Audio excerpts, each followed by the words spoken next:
Yesu Kristi shine gatanmu, saboda shine mai taimakonmu.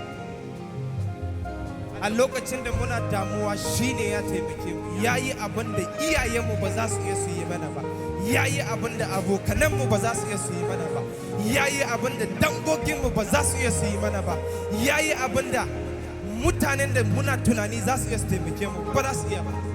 Saboda shi Allah ne mai jin kai, shi Allah ne mai daraja, shi Allah ne mai iko, babu kama da shi Yesu Kristi dan Allah.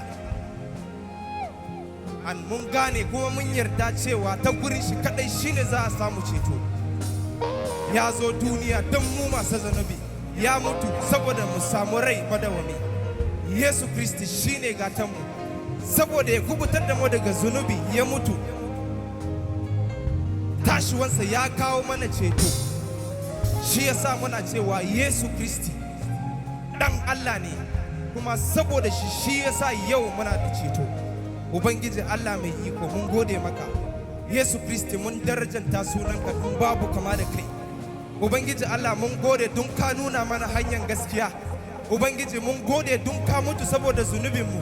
Ubangiji mun gode saboda ka nuna mana hanya na zuwa wurin Uba, don kace a cikin magananka sai ta gurinka kadai ne za mu iya mu gan Uba.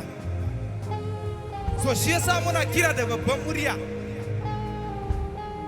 Yesu Kristi yana kaunanka, Yesu Kristi yana kaunanki.